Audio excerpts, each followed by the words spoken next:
Problem है, अंदर solution है।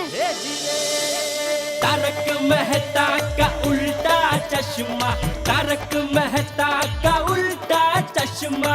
तारक भाई, बच्चे खेलते हैं क्रिकेट, रोज खिड़कियों के कांच टूट जाते हैं, आज थोड़ी ऐसे प्लेयर्स रिकॉर्ड तोड़ जाते हैं। खेलो बच्चों। तारक मेहता का उल्टा चश्मा, तारक मेहता का उल्टा चश्मा। काम दिन रात करवाती मेरी सास मुझे रोज सताती है। ठीक से साफ कर। अरे दिल में प्रेम हो तो सास माँ बन जाती है। अच्छा, बहू सास माँ। प्रॉब्लम्स तो है सबके साथ, बस नजरिए की है बात। तारक मेहता का उल्टा चश्मा, तारक मेहता का उल्टा चश्मा। तारक मेहता का उल्टा चश्मा। दया, जल्दी जल्दी फटाफट खाना लगा, बहुत लेट हो गया, रास्ते में बहुत ट्रैफिक था। मुझे 9 बजे सोसाइटी की मीटिंग में क्लब हाउस पहुंचना है। 1 मिनट भी लेट गया ना 5000 का दंड लग जाएगा। हाँ, लेकिन 9 बजने में अभी 15 मिनट बाकी है और आप तो क्लब हाउस 2 मिनट में पहुंच जाएंगे। अरे खाना खाऊंगा तो टाइम तो लगेगा ना भाई। तो मीटिंग में से आने के बाद खाना खाना है। सोसाइटी की मीटिंग है, लंबी भी चल सकती है, इतनी देर में भूखा नहीं रह सकता। तो साथ में टिफिन दे दूं? अरे वहाँ पिकनिक नहीं है, मीटिंग है। तू टाइम पास मत करना दे, तो फटाफट खाना लगा, तब तक मैं बाथरूम में खा लेता हूँ। मतलब ना लेता हूँ। हाँ, जल्दी खाना लगा। हाँ, आप नहा लीजिए, मैं आपके लिए फटाफट गर्मा गर्म रोटी बना देती हूँ। हाँ। एक मिनट मुझे जाना दे। हाँ।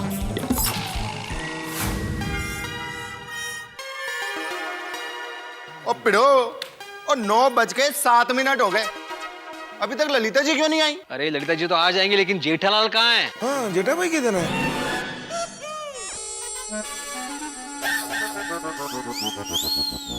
आत्माराम, ये जेठालाल कभी सीरियस तो होता ही नहीं है, हमेशा लेट आता है। बिल्कुल सच बोला अय्यर भाई आपने।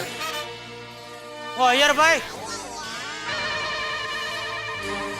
क्या भाई, मेरे गैर हाजिरी में मेरी क्या बुराई कर रहे हो? जेठा भाई आप लेट आए हैं ना, और लेट आने का फाइन 5000 रुपए। एक काम करो, आप 5000 की मिठाइयाँ खरीद के पूरे सोसाइटी वाले को खिला दीजिए, बहुत मजा आएगा। हाथी भाई क्या बोल रहे हैं आप? भाई दंड का पैसा सोसाइटी फंड में जाएगा और कहीं नहीं। हाँ ठीक है। अरे भाई कैसा दंड, काय का दंड? जेठालाल तुम एग्जैक्ट 7 मिनट लेट आए हो।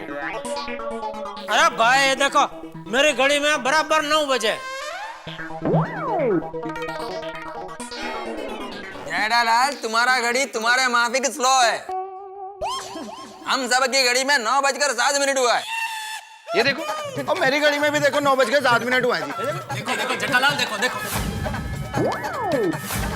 जेठालाल, देखो देखो दिखाओ। अरे जेठालाल, तुम सब ने अपनी अपनी घड़ी अय्यर भाई की घड़ी के साथ 7 मिनट आगे कर लिए है ना? ओए जेठा भरा, कहीं तुमने अपनी घड़ी पीछे तो नहीं कर दी? हाँ अरे मैं क्यों अपनी घड़ी पीछे करूंगा भाई? ठीक है भाई, अगर आप लोगों को मुझसे जबरदस्ती 5000 रुपया उगलवाने हैं, मैं देने को तैयार हूँ भाई। जेठालाल अगर तुम मानते हो कि तुम लेट आए हो तो फिर फाइन नहीं चाहिए। ठीक है, तो मैं लेट आया हूँ। तो फिर निकालो 5000 रुपए। क्या निकालो 5000 रुपए? अभी सुना नहीं क्या बोला भिड़े ने? नहीं चाहिए भाई। ठीक है, फाइन। अरे भाई बोला फाइन नहीं चाहिए, अभी तो बोला। जेठालाल मेरा मतलब आत्माराम तुम समझो। हाँ जेठालाल, अभी जो अय्यर ने फाइन बोला उसका मतलब है इट्स ओके, ठीक है। भिड़ा, तुम ये सोसाइटी के सेक्रेटरी के साथ साथ अय्यर भाई का भी पर्सनल सेक्रेटरी बन गए हो। मतलब? नहीं, अय्यर भाई ने तुमको काम चिंता और तुमने कर दिया। जेठालाल मैं कोई चिंधी काम नहीं करता, समझे ना? अरे चिंधी काम नहीं भाई, मतलब अय्यर भाई ने तुमको काम बोला कि भाई मुझे समझा दो, और तुमने एक सेक्रेटरी के माफक मुझे समझा दिया। अय्यर आइंदा मुझे मत बोलना, जिसको समझाना है उसको डायरेक्ट समझा देना। Okay, sorry. जेठालाल मेरा कहने का मतलब था फाइन मतलब ठीक। फाइन। अरे भाई ठीक है, बहुत हो गया, मीटिंग शुरू करते हैं। भिड़े चालू हो जाओ। अरे एक मिनट, मेहता साहब कहाँ है? अरे हाँ, वो जोधपुर गए। उन्होंने कहा कि तुम लोग जो भी फैसला लोगे मुझे मंजूर है। ठीक है। अरे फैसला कैसे होगा, रिपोर्ट तो आने दो। हाँ, अभी तो ललिता मैडम भी नहीं आई। तुम क्या कह रहे थे? ललिता मैडम बहुत पंक्चुअल है, 1 मिनट भी नहीं लेट होती। कहाँ है ललिता मैडम? ललिता मैडम दरअसल 9:30 बजे आएंगी। अरे क्यों? हाँ हाँ, वो तो आप लोग समय पर आओ इसलिए आपको 9 बजे का टाइम दिया गया था। भिड़े मास्टर, शिक्षक होके झूठ बोलते हो? हट। देखो, अरे हम लोग यहाँ भाग भाग के कैसे पहुंचे हमारा तन जानता है। ओ जेठा भरा, तन नहीं मन जानता है। अरे भाई, भागने में तो तन को ही तकलीफ होती है ना, इसलिए तन बोला। और करेक्ट है जेठा भरा। और मैं 1 मिनट भी लेट ना हो जाऊं, इसलिए बिना खाए पिए भागा चला आया। क्या बात कर रहे हो? बिना खाना खाए? देखो, ये क्या टाइम पास क्या लगा है भाई भिड़े? 9:30 की मीटिंग में सबको 9 बजे बुला लिया। देखो देखो, जो भी बोलना है पोपटलाल को बोलो, क्योंकि मीटिंग में 9:30 के बदले 9 बजे बुलाने का आइडिया इसका था। क्यों भाई पोपटलाल? एक मिनट जेठालाल, बात को समझो। तुम यहाँ आज मीटिंग में कितने बजे आए? 9:07 पे। सोचो, अगर 9 बजे की मीटिंग का टाइम तय हुआ होता तो तुम मीटिंग में लेट हो जाते। और ललिता मैडम को तो आप जानते ही हो भाई, वो गुस्सा होकर मीटिंग छोड़कर चली जाती और रिपोर्ट नहीं बताती। इसलिए मीटिंग की गंभीरता को ध्यान में रखते हुए 9:30 का 9 किया। चलो ठीक है, अभी आज के लिए ठीक है, लेकिन दोबारा ऐसा मत करना, वरना अगली बार सब लोग मीटिंग में आधा घंटा लेट ही आएंगे। क्यों? हाँ जेठा भरा, अच्छा है तुमने बोल दिया, वरना मैंने तो डिसाइड कर लिया था कि अगली बार जब मीटिंग होगी ना तो मैं तो 9:30 बजे आऊंगा। लेकिन मान लो अगली बार मीटिंग 10 बजे हुई तो भी 9:30 बजे आऊंगा। क्यों? ओ क्या है ना, 9:30 बजे तक खा पी के मैं एकदम फ्री हो जाता हूँ। अरे भाइयों, मीटिंग शुरू करें। अरे हाँ, लेकिन ललिता मैडम को तो आने दो। भिड़े मास्टर, ललिता मैडम आएंगी तो सही ना? अरे हाँ भाई, जब तक वो नहीं आएंगे तब तक पता नहीं चलेगा हमारे बिल्डिंग का रिपोर्ट क्या है। सही बात है, मुझे तो अभी से टेंशन हो रहा है कि बिल्डिंग का क्या रिपोर्ट निकलेगा। अरे भाई, वो तो टेंशन हो, उनका चेहरा देखा तो जब भी हो। अरे सुनिए सुनिए सुनिए, मैं क्या बोल रहा हूँ, सुनिए जरा एक मिनट। और सुनो भाइयों, और जब तक ललिता जी यहाँ पे नहीं आती हैं तब तक टाइम पास करने के लिए अपने पिढ़े साहब फर्स्ट क्लास कोई जोक या कविता सुनाएंगे। सुनाओ भाई, सुनाओ। अरे ललिता मैडम, ओ ललिता जी पे कोई कविता सुना रहे हो?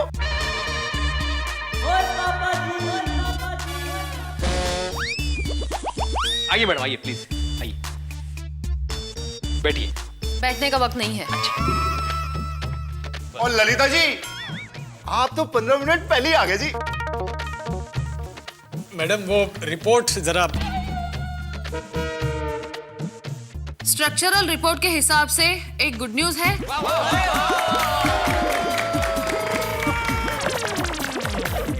गुड न्यूज ये है कि गोकुल धाम सोसाइटी अंदर से बहुत मजबूत है। एक बैड न्यूज भी है।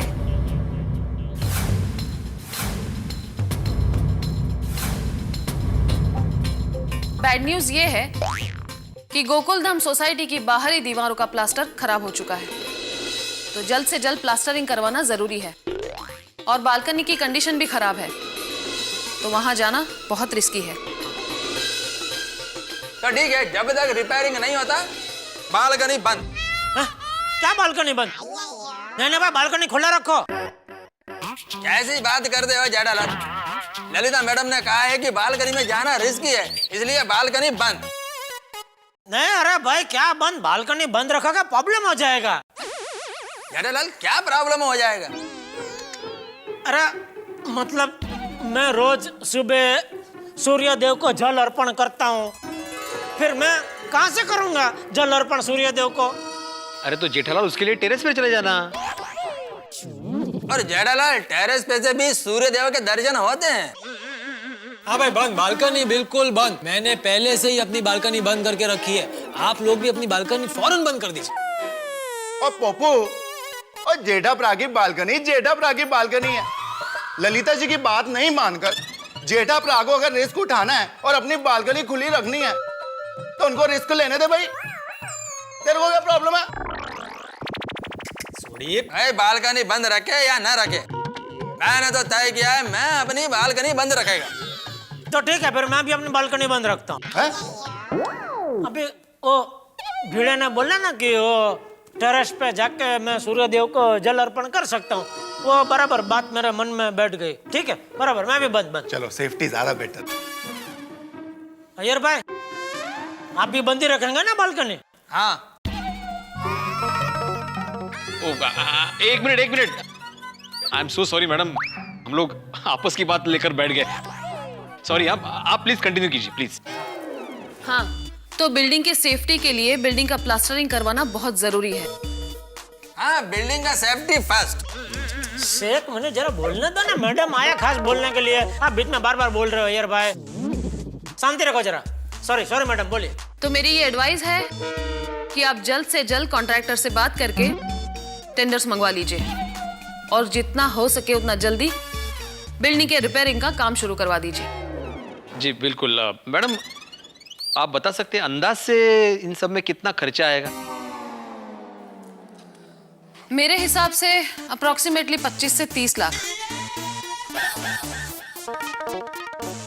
ये लीजिए रिपोर्ट। अच्छा, इसमें टोटल वर्क और मटेरियल क्वालिटी की डिटेल्स हैं। टेंडर फाइनल करते वक्त मुझे इन्फॉर्म कीजिएगा, मैं आ जाऊंगी। और उससे पहले कोई भी काम हो मुझे फोन करिएगा। ओके? आइए। 25-30 लाख का खर्चा बोला मैडम। हाँ तो भाइयों, आपने जैसे सुना कि हमें जल्द से जल्द अभी कॉन्ट्रैक्टर को बुलाना पड़ेगा, तो आपके पहचान में से कोई कॉन्ट्रैक्टर हो तो प्लीज आप टेंडर मंगवा लीजिए। हाँ, ये ललिता मैडम ने 25 से 30 लाख का बजट दिया है।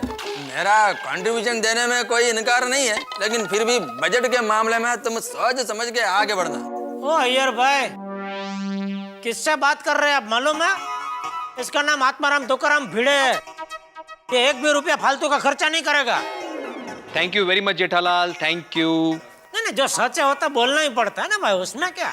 अभी हम लोग जल्द से जल्द कॉन्ट्रैक्टर से टेंडर मंगवा लेंगे और उसमें से जो भी रिजनेबल होगा हम लोग फाइनल कर देंगे। हाँ, बराबर। 25 से 30 लाख मतलब पर फ्लैट 40 to 50,000 आएगा। और 50,000 का तो 60,000 ले ले, पर पिड़ो बिल्डिंग एकदम मजबूत बनाना। अरे भाई सोडी, इतना खर्चा नहीं आएगा, थोड़ा खर्चा कम आएगा क्योंकि सोसाइटी के पास पहले से ही 10 लाख रुपए का फंड मौजूद है। क्या 10 लाख? अरे इतना पैसा कहाँ से है भाई? बताओ पिड़ो। अरे आजवारा, तुम तो हमेशा रोते रहते हो कि सोसाइटी में फंड नहीं है। तो फिर ये 10 लाख रुपए किधर से लाए? हाँ, लेकिन मेरा रोना काम में आया कि नहीं? मैंने ये पैसा इसी दिन के लिए बचा के रखा था, मुझे मालूम था कभी ना कभी जरूरत पड़ेगी। इसको बोलता दूरंदेशी। अरे आज पता चल गया भिड़े मास्टर है। Thank you. तो फिर मैं आत्माराम तुकाराम भिड़े, इस गोकुलधाम सोसाइटी का एकमेव सेक्रेटरी, इस मीटिंग में यह जाहिर करता हूं कि हम लोग जल्द से जल्द गोकुलधाम सोसाइटी का रिनोवेशन का काम शुरू करेंगे और जो भी खर्चा आएगा आपस में बांट लेंगे। ठीक है? हाँ, बराबर है। गुड। कैंसल। क्या हुआ भाई पोपटलाल, क्या हुआ अचानक, क्या कैंसल? ओ पप्पू, और कल रात को तो तुम मेंढक की तरह उछल के बोल रहा था, और सोसाइटी रिपेयर कराओ। अभी बोल रहा है कैंसल। ओ एक बात डिसाइड कर यार। देखो सोडी, मैं सोसाइटी के रिपेयरिंग काम के खिलाफ बिल्कुल नहीं हूं। तो क्या तो बिना तुम बिना जांच पड़ताल किए सिर्फ एक ललिता गोडबोले की रिपोर्ट पर सोसाइटी में लाखों रुपए का काम करवाने के लिए तैयार हो गए? और 2-3 सिविल इंजीनियर को कंसल्ट करो, उनसे रिपोर्ट मंगवाओ। क्यों? नहीं, क्या हो सकता है उनके रिपोर्ट में ऐसा है कि हमारी सोसाइटी में इतना ज्यादा खर्चा करने की जरूरत ही नहीं है। पोपटलाल, ललिता गोडबोले जी एक बहुत अच्छी इंजीनियर है और वो ईमानदार भी है। इसीलिए तो गुस्से वाली है। ईमानदार लोग बहुत गुस्से वाले होते हैं। सबसे मेन बात वो अनुभवी है, वो जो भी सलाह और रिपोर्ट देती है वो हमेशा सही होती है। अगर उन्होंने कहा है कि सोसाइटी में काम करवाना जरूरी है तो जरूरी है। और अगर मैं दूसरे इंजीनियर से भी रिपोर्ट निकलवाऊंगा तो वो भी यही रिपोर्ट देंगे। अरे भाई भिड़े, इन इंजीनियरों का क्या है, उनको सिर्फ कागज पर रिपोर्ट बनानी होती। जितना ज्यादा बजट होगा उतना उनका ज्यादा कमीशन होगा। भाई खर्चा तो सोसाइटी को करना है ना। और मैं कहता हूं कि जहां पर ये प्लास्टर गिरा है उतना हिस्सा रिपेयर कराओ। पूरी सोसाइटी को रिपेयरिंग कराने की क्या जरूरत है? अरे भाई कल को समझो कहीं और से प्लास्टर गिरा तो फिर वहां काम करवाने का। यानी जहां जहां प्लास्टर गिरता रहेगा वहां पूरे साल हम लोग काम करवाते रहेंगे। तो फिर तो बजट 50-60 लाख रुपया हो जाएगा। पोपटलाल, तुम्हारा आइडिया कैंसिल।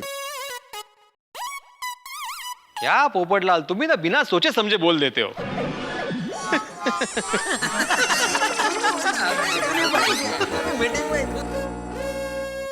भिड़े, बिना सोचे समझे का क्या मतलब? मैं बेवकूफ हूं, नादान हूं? भिड़े, सोसाइटी में सेक्रेटरी कैसे काम करता है ये मालूम है तुम्हें? पत्रकार पोपटलाल जी, पिछले कई सालों से मैं ही सोसाइटी का एकमेव सेक्रेटरी हूं और सोसाइटी अच्छी तरह से चला रहा हूं। तो भाई मैं भी सोसाइटी का कमेटी मेंबर हूं। तुम जो बोल रहे हो बिल्कुल गलत बोल रहे हो। तुम्हें मेरी बात माननी पड़ेगी। पप्पू, और सही बात बोलोगे तो मानेंगे। सोडी, मैं बिल्कुल सही बात बोल रहा हूं। गलत बोल रहे तुम, बिल्कुल गलत। गलत तुम बोल रहे हो भिड़े। अगर तुम्हें सोसाइटी का काम करवाना ही था तो कुछ महीनों पहले तुमने सोसाइटी के कलर का काम क्यों करवाया? एक मिनट, सोसाइटी में कलर मैंने अपनी मर्जी से नहीं किया था। उस वक्त मीटिंग बुलाई थी, मीटिंग में तय हुआ था, तब जाके हमने कलर किया था। बराबर। मुझे क्यों बोल रहे तुम? सब जानता हूँ भिड़े, सब जानता हूँ। ये ललिता गोडबोले मैडम तुम्हारे गांव की है ना? है? अरे वो मेरे गांव से तो फिर मैं... एक मिनट, पोपटलाल, तुम ये कहना चाहते हो कि इस काम के पीछे मैं कमीशन खाना चाहता हूं? ये मैंने नहीं बोला, ये तुम बोल रहे हो। पोपटलाल, तुम अपनी हद से ज्यादा आगे बढ़ रहे हो। पिड़ू, और पिड़ू आराम से यार। क्या करेगा तू? मारेगा मुझे? आजा, मारेगा ना? एक मिनट रुक। आती भाई पकड़िए इसे, पकड़िए। आजा, आजा आगे आजा। शांत हो जा। क्या कर रहा है यार? देखो भाइयों, इस एक आदमी की मूर्खता की वजह से हम लोग सोसाइटी का काम नहीं रोकेंगे। ठीक है, आप लोगों को फालतू पैसा उड़ाने का शौक है ना, तो आराम से उड़ाइए। मैं अपनी बालकनी का काम खुद करवा लूंगा। और मिस्टर आत्माराम तुकाराम भिड़े, तुम्हें तो मैं कोर्ट में ले जाऊंगा, केस करूंगा तुम्हारे ऊपर। सोसाइटी के पैसे तुम फालतू खर्च कर रहे हो, इसलिए तुम पर केस करूंगा।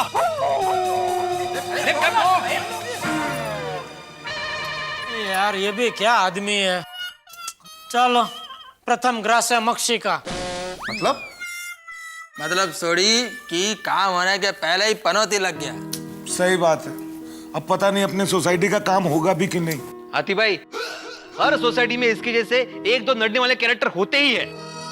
मुझ पर इल्जाम लगा रहा है। ओ पिड़ू, ओ पोपू की बात दिल पे मत ले यार। दिल पे नहीं ले रहा हूँ सोडी, लेकिन अगर ऐसे कुछ बोलेगा तो गुस्सा नहीं आएगा? थूक दे। गुस्सा थूक दे यार, जरूरी है। अब क्या करें? अरे क्या करे क्या? भिड़ा, तू सोसाइटी का काम आगे बढ़ा। जेठा भाई, वो क्या है ना कि हम सब सोसाइटी में एक साथ रहते हैं, तो सबको साथ में लेके आगे चलें तो अच्छा रहे। नहीं, तो बराबर है, लेकिन अभी एक पोपटलाल ने कैंसल बोल दिया तो क्या सोसाइटी का काम नहीं होगा? होगा, लेकिन अभी ये पोपटलाल के दिमाग में क्या चल रहा है कुछ समझ में नहीं आ रहा है। एक काम करें, कल पोपटलाल से बात करते हैं, फिर डिसीजन लेते हैं कि क्या करना है। ठीक है, तो भाइयों आज की मीटिंग यही समाप्त होती है। चलो। ये आज पोपटलाल का बर्ताव कुछ समझ में नहीं आया। मित्र, हिंदी में एक शब्द होता है सर्वसम्मति, यानी कि सबकी राय और सहमति से कोई काम किया जाना, जो कि लोकतंत्र में बड़ा आवश्यक है। और लोकतंत्र में विरोध भी उतना ही जरूरी है। देखिए, गोकुलधाम सोसाइटी में इस वक्त विरोध का स्वर उठ खड़ा हुआ है रिपेयरिंग के खिलाफ। मिस्टर कैंसल विरोध में। मिस्टर कैंसल, मेरे मित्र पोपटलाल, आपकी सोसाइटी में भी कई लोग ऐसे होते होंगे जो हर बात में विरोध करते होंगे, लेकिन पोपटलाल, मुझे लगता है कई बार इनका दिमाग तो रिसर्च के लिए भेजा जाना चाहिए। पता नहीं कोई मजबूरी है या अपने अड़ियल स्वभाव की वजह से मजबूर है, ये तो मैं नहीं जानता, लेकिन विरोध करने के लिए खड़े हो गए। अब देखना यह है कि यहाँ क्या होता है। गोकुलधाम सोसाइटी में ये रिपेयरिंग प्रारंभ हो पाती है या नहीं हो पाती। रिपेयरिंग होगी, ये फरमान जारी होता है या नहीं होता, ये तो मैं नहीं जानता, लेकिन आपके घरों में हंसी का फरमान हमेशा जारी रहेगा। देखते रहिए और हंसते रहिए मेरे साथ तारक मेहता का उल्टा चश्मा।